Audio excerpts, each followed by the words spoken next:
بسم اللہ الرحمن الرحیم۔ السلام علیکم۔ حضرت عمر فاروق رضی اللہ تعالی عنہ کی سیریز چل رہی ہے۔ پچھلی ویڈیو میں ہم نے آپ کو بتایا کہ حضرت عمر فاروق غصے کی حالت میں اپنی بہن اور بہنوئی کی طرف گئے اور انہوں نے ان کو قرآن پڑھتے ہوئے سنا۔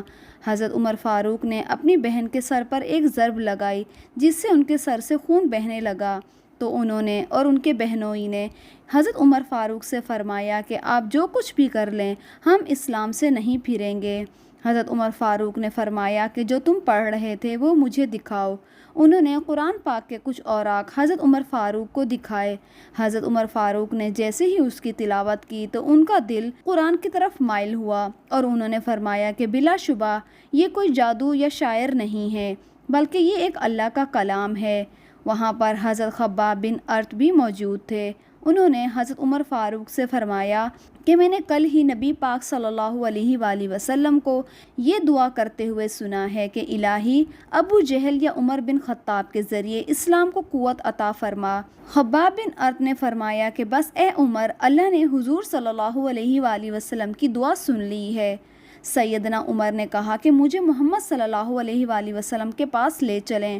نبی پاک صلی اللہ علیہ وآلہ وسلم اس وقت دارالارقم میں تھے۔ عمر رضی اللہ تعالیٰ عنہ خباب بن ارت کے ساتھ کمر سے تلوار لٹکائے وہاں دروازے پر دستک دی۔ ایک صحابی نے اندر سے ایک جھری سے جھانک کر آپ صلی اللہ علیہ وآلہ وسلم کو بتایا کہ باہر عمر تلوار کمر سے لٹکائے کھڑے ہیں، نہ جانے کس ارادے سے آئے ہیں۔ آپ کے چچا سیدنا حمزہ رضی اللہ تعالیٰ عنہ بھی اس وقت وہاں موجود تھے۔ وہ بھی بہت دلیر اور بہادر آدمی تھے۔ فوراً بولے، انہیں اندر آنے دو، نیک ارادے سے آئے ہیں تو ٹھیک ہے، ورنہ انہی کی تلوار سے ان کا سر اڑا دوں گا۔ رسول صلی اللہ علیہ وآلہ وسلم نے فرمایا کہ انہیں آنے دو۔ چنانچہ دروازہ کھول دیا گیا۔ عمر رضی اللہ تعالیٰ عنہ داخل ہوئے۔ آپ صلی اللہ علیہ وآلہ وسلم اٹھ کر ان کی طرف بڑھے اور ان کی چادر کو اپنی مٹھی میں دبا کر زور سے کھینچتے ہوئے فرمایا، خطاب کے بیٹے تم کس ارادے سے آئے ہو؟ حضرت عمر نے عرض کیا، اے اللہ کے رسول، میں اللہ اور اس کے رسول پر ایمان لانے کے لیے حاضر ہوا ہوں۔ اس پر آپ صلی اللہ علیہ وآلہ وسلم نے زور سے اللہ اکبر فرمایا اور عمر فاروق رضی اللہ تعالیٰ عنہ نے کلمہ پڑھا۔ پھر بولے، اے اللہ کے رسول، کیا ہم حق پر نہیں ہیں؟ فرمایا کہ اس ذات کی قسم جس کے قبضے میں میری جان ہے، تم لوگ حق پر ہو۔ یہ سن کر سیدنا عمر فاروق نے عرض کیا، جب ہم حق پر ہیں اور کافر غلط راستے پر ہیں تو پھر ہم اپنا دین کیوں چھپائیں؟ آپ نے فرمایا، اے عمر، ابھی ہماری تعداد تھوڑی ہے اور تم دیکھ رہے ہو کہ ہم کن حالات سے گزر رہے ہیں۔ اس ذات کی قسم جس نے آپ کو نبی پاک بنا کر بھیجا ہے، میں اسلام لانے سے پہلے جن لوگوں میں اٹھتا بیٹھتا تھا اب مسلمان ہو کر ان کے سامنے جاؤں گا۔ اس پر تمام مسلمان دارالارقم سے 2 صفیں بنا کر نکلے اور کعبے کی طرف روانہ ہوئے۔ ایک صف میں عمر تھے اور دوسری صف میں حضرت حمزہ تھے۔ سب مسجد حرم میں داخل ہو کر نماز ادا کرنے لگے۔ قریش نے یہ دیکھا تو طیش میں آ گئے۔ اس وقت تو کچھ نہ کہا۔ جب عمر تنہا نظر آئے تو ان پر حملہ کر دیا۔ انہوں نے بھی ڈٹ کر مقابلہ کیا۔ آخر کافر انہیں چھوڑ کر چلے گئے۔ یہ واقعہ نبوت کے 6 سال پیش آیا۔ ایمان لانے کے بعد 6 سال تک مکہ میں رہے، پھر دوسرے مسلمانوں کے ساتھ مدینے کی طرف ہجرت کی۔ ایسے میں کفار کو مخاطب ہو کر فرمایا، میں آج مکہ سے جا رہا ہوں، کسی میں ہمت ہے تو مجھے روک کر دکھائیں۔ پھر نبی پاک صلی اللہ علیہ وآلہ وسلم اور ابو بکر ہجرت کر کے وہاں تشریف لائے۔ مسجد قباء کی تعمیر کے بعد سب نے مدینہ کی طرف ہجرت کی۔ اس وقت حضرت عمر فاروق کی عمر 40 سال کے قریب تھی۔ اس کے بعد وہ 23 برس اس دنیا میں رہے، باقی تمام زمانہ مدینے میں ہی گزارا۔ مسجد نبوی کی تعمیر میں حصہ لیا۔ آپ صلی اللہ علیہ وآلہ وسلم نے مہاجرین اور انصار میں بھائی چارہ کروایا تو اتبان بن مالک کو ان کا بھائی بنایا۔ انہوں نے اپنا نصف مکان انہیں دے دیا۔ عبداللہ بن زید نے خواب میں اذان کے الفاظ سنے۔ انہوں نے یہ الفاظ نبی پاک صلی اللہ علیہ وآلہ وسلم کو سنائے تو آپ صلی اللہ علیہ وآلہ وسلم نے سیدنا بلال کو حکم دیا کہ اذان کہیں۔ جو ہی انہوں نے اذان شروع کی تو سیدنا عمر فاروق اپنی چادر گھسیٹتے ہوئے آئے اور بولے، اے اللہ کے رسول صلی اللہ علیہ وآلہ وسلم، اس ذات کی قسم جس نے آپ کو نبی بنا کر بھیجا ہے، میں نے بھی بالکل یہی الفاظ خواب میں سنے ہیں۔ یہ سن کر آپ بہت خوش ہوئے۔ آج تک اذان انہی الفاظ میں دی جا رہی ہے اور قیامت تک دی جاتی رہے گی۔ ہجرت کے دوسرے سال بدر کی لڑائی پیش آئی۔ سیدنا عمر فاروق بھی اس غزوے میں شریک ہوئے۔ انہوں نے ایک نامی بہادر ابن حشام کو قتل کیا۔ یہ رشتے میں ان کا ماموں تھا۔ اگلے سال احد کی لڑائی ہوئی۔ سیدنا عمر بھی اس لڑائی میں شریک ہوئے۔ بدر کی لڑائی میں بھی عمر فاروق کی بیٹی سیدہ حفصہ بیوہ ہو گئی تھیں۔ نبی پاک صلی اللہ علیہ وآلہ وسلم کی خواہش پر سیدنا عمر نے ان کا نکاح آپ سے کرا دیا۔ اس طرح وہ رسول صلی اللہ علیہ وآلہ وسلم کے سسر بنے اور ان کی بیٹی کو مومنین کی ماؤں کا درجہ حاصل ہوا۔ ہجرت کے 5ویں سال شوال میں خندق کی لڑائی پیش آئی۔ حضرت عمر نے بھی خندق کھدوائی۔ خندق کا ایک حصے کی حفاظت سیدنا عمر کے سپرد تھی۔